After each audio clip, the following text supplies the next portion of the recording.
ইয়াতে বাক্সা জিলাৰ আমাৰ এস্পিৰেশ্যনেল ডিষ্ট্ৰিক্ট বাক্সা জিলাৰ সেইকাৰণে আজি আমাৰ এই যিটো সম্পূৰ্ণতা অভিযান আমি আজি ষ্টাৰ্ট কৰিলোঁ। আমি ৰাতিপুৱা প্ৰভাত ফেৰী কৰিলোঁ।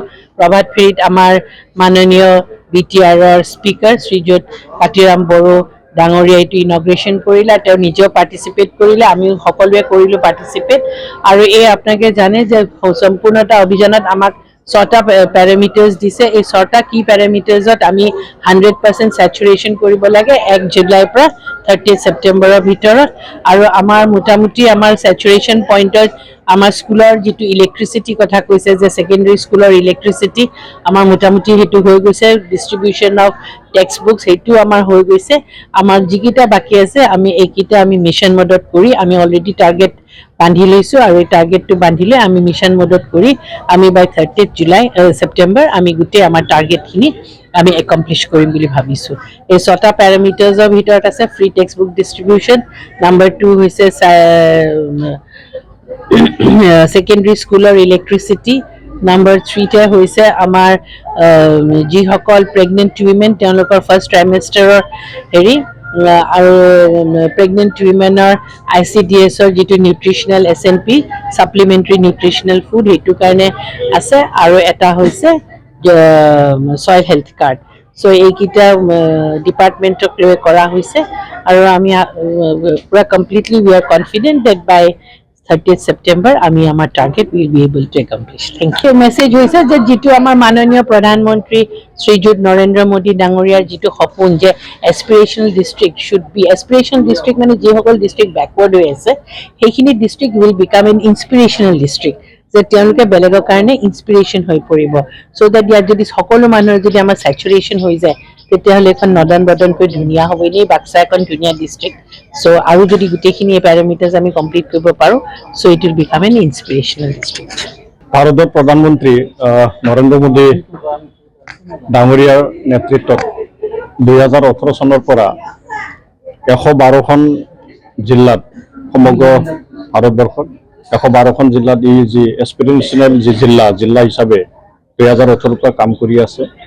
আৰু আমাৰ অসমত আজিৰ সময়লৈকে 7খন জিলা, এই 7খন জিলাত এস্পিৰেশ্যনেল জিলা হিচাপে এডপ্ট কৰি কাম কৰি আছে। আৰু আমাৰ BTR অঞ্চলত 2খন জিলা বাক্সা আৰু ওদালগুৰি এই 2টা জিলাত মানে কাম কৰি আছে। আৰু ইয়াৰে অংশ হিচাপে এইবেলি 2024 চনত ইয়াত যিখিনি শিতান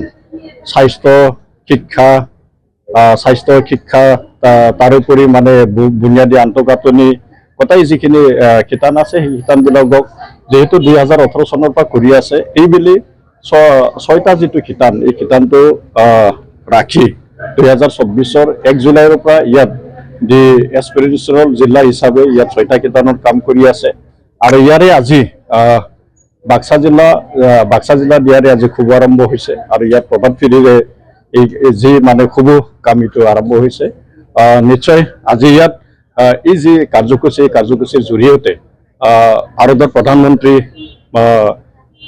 মোদী চাহাবে যিখিনি মানে বিচাৰিছে বিকশিত ভাৰত যি এটা তেখেতে বাস্তৱ কৰিব বিচাৰিছে, তো এই তেনেকুৱা যিখিনি কাৰ্যসূচীবিলাক লৈ কাম কৰি আছে। আৰু নিশ্চয় আমি দেখিছোঁ এই BTR অঞ্চলতো 2খন যি জিলা, এই 2খন জিলাত যিটো 2খন ডেভেলপমেণ্ট ব্লক এইবেলি 2024 চনত সমগ্ৰ ভাৰতত 500খন উন্নয়ন খণ্ড, এই 500খন উন্নয়ন খণ্ডক লৈ এই যিখিনি 6টা শিতান ইয়াত কাম কৰি আছে। আৰু নিশ্চয় এই 6টা শিতানত ইতিমধ্যে আমি BTR অঞ্চল বা বাক্সা জিলা হিচাপে ইয়াত মানে যি সম্পূৰ্ণ ইয়াত হোৱাটো আমি দেখিছোঁ। ইতিমধ্যে আমাৰ ল'ৰা ছোৱালীবিলাকে ইয়াত যি মানে পাঠ্যপুথি, এই যি পাঠ্যপুথিখিনি পাইছে। ইয়াত আমাৰ ছিনিয়ৰ ছেকেণ্ডাৰীলৈকে যিখিনি ইলেক্ট্ৰিফিকেশ্যন হ'ব লাগে এইখিনি হৈ আছে। আৰু ইয়াত যিখিনি নিউট্ৰিশ্যনৰ কথাটো কোৱা হৈছে, নিউট্ৰিশ্যনৰ কথাখিনিও ইয়াত যিখিনি ফুড ছাপ্লিমেণ্ট লাগে এইখিনি নিশ্চয় অসম চৰকাৰ আৰু BTR চৰকাৰৰ পৰা ইয়াত মানে ইয়াত দি থকা হৈছে। আৰু সঁচাকৈ আমি ইয়াত যি মানে এস্পিৰেশ্যনেল জিলা হিচাপে আমাৰ BTR অঞ্চলত বাক্সা আৰু ওদালগুৰি আমি আগবাঢ়ি গৈ আছোঁ। আৰু আমি দেখিছোঁ শেহতীয়াকৈ যি মানে 2024 চনত যি মানে আমাৰ হাইস্কুল শিক্ষান্ত উচ্চতৰ হাইস্কুল যি পৰীক্ষা ইয়াত আমি দেখিছোঁ যে বাক্সা জিলা ইতিমধ্যে যোৱাবেলি 2023 চনত ইয়াত মানে যি মানে বিজ্ঞান শাখা এই বিজ্ঞান শাখাত অসমৰ ভিতৰত প্ৰথম আহিছিলে আৰু এইবেলি মানে কলা শাখাত এই বাক্সা জিলা অসমৰ ভিতৰত প্ৰথম জিলা হিচাপে আহিছে আৰু ইয়াত নিশ্চয় আমাৰ বিটিআৰ চৰকাৰে ইয়াত কাম কৰাটো আমি দেখিছোঁ। অসমবাসী তথা ডিমৰীয়াবাসীৰ বাবে সুখবৰ। কামৰূপ মহানগৰ জিলাৰ সোণাপুৰত স্থাপন ডিমছ হাস্পতাল এণ্ড নাৰ্ছিং হোম। উপলব্ধ বিভাগসমূহ general medicine, gynaecology, general and laparoscopic surgery, orthopaedic surgery, paediatrics and neonatology, palliative medicine, pain clinic, dermatology, ENT, urology, দুৰ্ঘটনা আৰু জৰুৰীকালীন সেৱাৰ বাবে 24 ঘণ্টাই উপলব্ধ ডিমছ হাস্পতাল এণ্ড নাৰ্ছিং হোম। অত্যাধুনিক সা সুবিধাৰে পৰিপূৰ্ণ ডিমছ হাস্পতাল এণ্ড নাৰ্ছিং হোমত উপলব্ধ digital X-ray, 24 hours pathology, ECG, PAC clinic, 24 hours RMO doctors. ঠিকনা বৰঘাট, সোণাপুৰ, কামৰূপ মহানগৰ জিলা। যোগাযোগৰ নম্বৰ 80090040080।